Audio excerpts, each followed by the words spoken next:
ಅಯೋಧ್ಯೆಯ ರಾಮಮಂದಿರದಲ್ಲಿ ಮೈಸೂರಿನ ಶಿಲ್ಪಿ ಅರುಣ್ ಯೋಗಿರಾಜ್ ಕೆತ್ತನೆಯ ಪ್ರತಿಮೆ ಪ್ರತಿಷ್ಠಾಪನೆಗೆ ಆಯ್ಕೆ.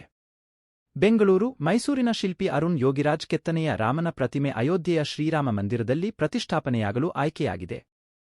ಈ ಕುರಿತು ಸಾಮಾಜಿಕ ಜಾಲತಾಣ ಎಕ್ಸ್ನಲ್ಲಿ ಪ್ರತಿಮೆ ಜೊತೆಗೆ ಶಿಲ್ಪಿ ಯೋಗಿರಾಜ್ ಅರುಣ್ ಅವರ ಫೋಟೋವನ್ನು ಬಿಜೆಪಿ ರಾಜ್ಯಾಧ್ಯಕ್ಷ ಬಿವೈ ವಿಜೇಂದ್ರ, ಸಂಸದ ಪ್ರತಾಪ್ ಸಿನ್ಹಾ ಮತ್ತಿತರರು ಹಂಚಿಕೊಂಡಿದ್ದಾರೆ.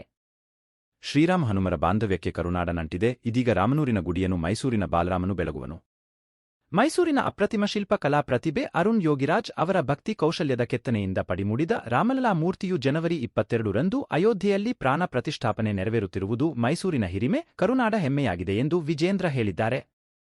ರಾಮನ ಬಂಟ ಹನುಮಂತನು ಹುಟ್ಟಿರುವ ನಮ್ಮ ಕನ್ನಡ ನಾಡಿನಲ್ಲಿ ಶ್ರೀರಾಮನಿಗೂ ಕರ್ನಾಟಕಕ್ಕೂ ಅವಿನಾಭಾವ ಸಂಬಂಧವಿದೆ. ಅದೇ ರೀತಿ ಶ್ರೀರಾಮನ ವಿಗ್ರಹವು ಕರ್ನಾಟಕದ ಶಿಲ್ಪಿಯಿಂದಲೇ ಕೆತ್ತನೆಯಾಗಿರುವುದು ಭಾವನಾತ್ಮಕ ಭಕ್ತಿ ತರಿಸಿದೆ. ಅಂತಾರಾಷ್ಟ್ರೀಯ ಗಮನ ಸೆಳೆದ ಕೇದಾರನಾಥದ ಆದಿ ಶಂಕರಾಚಾರ್ಯ, ದೆಹಲಿಯ ಇಂಡಿಯಾ ಗೇಟ್ ಬಳಿಯ ಸುಭಾಷ್ ಚಂದ್ರ ಬೋಸ್, ಇದೀಗ ವಿಶ್ವ ಹಿಂದೂಗಳ ಹೃದಯದಲ್ಲಿ ನೆಲೆಸಲಿರುವ ಅಯೋಧ್ಯೆಯ ಬಾಲರಾಮನ ಮೂರ್ತಿಯ ವಿಗ್ರಹ ರೂಪಿಸಿ ರಾಜ್ಯಕ್ಕೆ ಶ್ರೇಷ್ಠ ಕೀರ್ತಿ ತಂದ ಶಿಲ್ಪಿ ಯೋಗಿರಾಜ್ ಹಾಗೂ ಈ ಕಾರ್ಯದಲ್ಲಿ ಹೆಗಲು ಕೊಟ್ಟ ಅವರ ತಂಡದವರಿಗೆ ಅಭಿನಂದನೆ ಸಲ್ಲಿಸಿದ್ದಾರೆ. ಮೈಸೂರು ಮೂಲದ ಪ್ರಖ್ಯಾತ ಶಿಲ್ಪಿ ಅರುಣ್ ಅಯೋಧ್ಯೆಯ ಶ್ರೀರಾಮ ಜನ್ಮಭೂಮಿಯ ರಾಮಮಂದಿರದ ವಿಗ್ರಹದ ಕೆತ್ತನೆಯನ್ನು ನೆರವೇರಿಸಿರುವುದು ನಿಜಕ್ಕೂ ಹೆಮ್ಮೆಯ ಸಂಗತಿ ಎಂದು ಸಂಸದ ಪ್ರತಾಪ್ ಸಿನ್ಹಾ ಟ್ವೀಟ್ ಮಾಡಿದ್ದಾರೆ.